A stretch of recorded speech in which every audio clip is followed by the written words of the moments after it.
Hello all. ఇది నిన్నటి evening vlog అనమాట. సో, ఇవాళ శ్రీరామనవమి కాబట్టి నేను పూజ కోసమని పువ్వులు తెంపుతున్నాను. మా ఇంట్లో ఉన్నయన్నీ తెంపేసాను. సో, ఇప్పుడు మా ఎదురింటి ఆంటీ వాళ్ళయి గూడా తెంపుకుంటున్నా. మా పాప రోడ్డు మీద ఎంజాయ్ చేస్తుంది మంచిగా. సో, ఇంకా పువ్వులన్నీ తెంపేసి మాల కట్టాను. సో, అవన్నీ నీట్‌గా ఇలా బాక్సెస్‌లో సర్దుకుంటున్నాను. నాకు యాక్చువల్‌గా పువ్వులు తెంపడం, కట్టడం అంటే చాలా ఇష్టం. కానీ రోజు ఇన్ని తెంపను. ఓన్లీ నా వరకు కొన్ని తెంపుకొని ఓపికున్నంత వరకు కట్టుకుంటా. కానీ ఈసారి మాత్రం ఎలా అయినా రేపు దేవుడికి పెట్టాలని జెప్పేసి కొంచెం కష్టపడ్డాను. సో, అదయ్యాక మా పాప మంచిగా 2 గంటలు ఆడుకుంది. తీసుకొచ్చి స్నానం పోసి ఇలా నీట్‌గా జుట్టేస్తున్నాను. అసలు ఆమెకి ఒక్క దగ్గర కూర్చొని ఇలా జుట్టేపిచ్చుకోవడం అంటే అదో పెద్ద పనిష్మెంట్. మార్నింగ్ ఎంత ట్రై చేశానో 2 పిలకలు వేస్తున్నప్పుడు వీడియో తీయడానికి. కానీ అస్సలు సపోర్ట్ చేయలేదు. ఇప్పుడు ఇంకెలాగో నా మీద కొంచెం దయ దలిచింది. అలా కూర్చుంది. సో, అలా కూర్చున్నందుకు కొంచెం నవ్వరాదమ్మా అంటే, ఒక వెటకారపు నవ్వు నవ్వుతది చూడండి. దొంగ బడవ. సో, ఇగ ఇంకా ఏదో అట్లా పెట్టేసాను రబ్బర్ బ్యాండ్. వాళ్ళన్నేమో నేను బొట్టు పెడతానని చెప్పేసి తిలకం తెచ్చి బొట్టు పెట్టడానికి ట్రై చేస్తాడు. సో, అప్పటికి నేను భయపడుతూనే ఉన్నాను. అదసలు నమ్మదు వాడిని. ఇంకా అసలు పెట్టించుకోలేదు. సో, ఇంక నేనే తీసుకొని పెట్టేసాననమాట. అసలు ఎంత రాక్షసి పిల్లనో ఎవ్వరిని నమ్మదు. వాళ్ళ అన్ననైతే అసలే నమ్మదు. సో, అండ్ మా పాపకి కొన్ని రోజుల నుంచి కొంచెం ఐప్యాడ్ అలవాటయిందనమాట తినేటప్పుడు.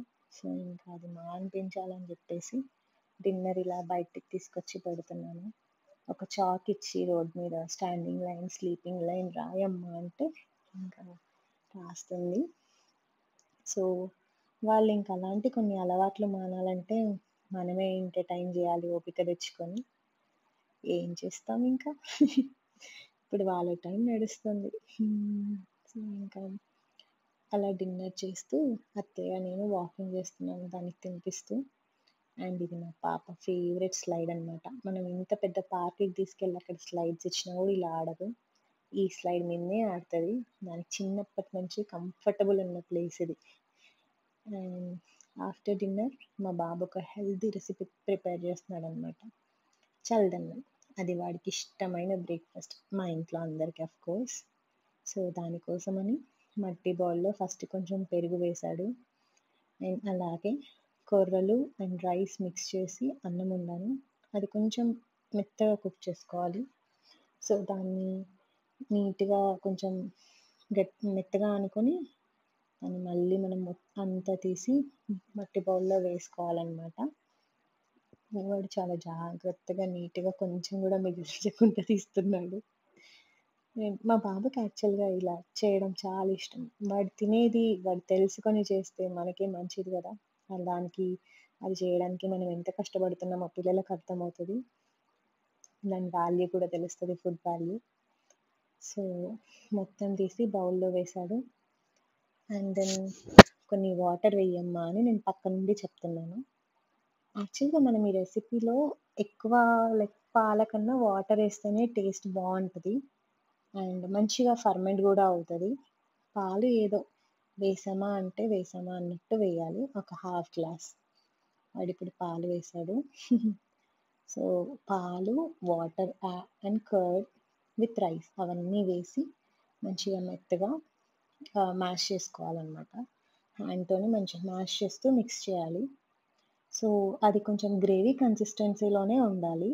బికాజ్ మనము మట్టి బౌల్‌లో చేస్తున్నాం కాబట్టి ఎక్కువ వాటర్ ఎయాలి. ఎందుకంటే రేపు మార్నింగ్ వరకి అది ఎంత టైట్‌గా అవుతదో చూడండి. మొత్తం గుంజేసుకుంటదనమాట బౌల్. సో, మంచిగా లైక్ కొంచెం లిక్విడీగానే చేశాను. లిక్విడ్ కన్సిస్టెన్సీలోనే చేశాను. సో, అలా అయిపోయిన తర్వాత మనము ఆనియన్స్ యాడ్ చేసుకోవాలి. మా బాబుకి కర్డ్ రైస్ విత్ ఆనియన్స్ అంటే చాలా ఇష్టం. ఒక్కొక్కసారి లంచ్‌కి గూడా అదే పెట్టమంటాడు బాక్స్‌లో అంత ఇష్టం వాడికి. అండ్ దెన్ ఆనియన్స్ ఏసి కూడా మిక్స్ చేశాడు. అండ్ లాస్ట్‌లో అలా అలా పైన పచ్చిమిర్చి వేస్తున్నాడు. టేస్ట్ ఎన్హాన్స్ అవుతదనమాట పచ్చిమిర్చి యాడ్ చేస్తే. మనకు కొంచెం కారం గూడా తగులుతుంటది. సో, చాలా బావుంటది. కావాలంటే మార్నింగ్ అవి మనం నంచుకొని తినొచ్చు. అంత బానే ఉంటాయి. సో, ఇంక అలా వేశాక అయిపోయింది డన్. లిడ్ పెట్టేసుకొని కిచెన్‌లో ఒక కార్నర్‌లో పెట్టేసుకుంటే నైట్ అంతా మంచిగా ఫర్మెంట్ అవుతది. మార్నింగ్ వరకి బ్రేక్‌ఫాస్ట్ రెడీ అవుతది.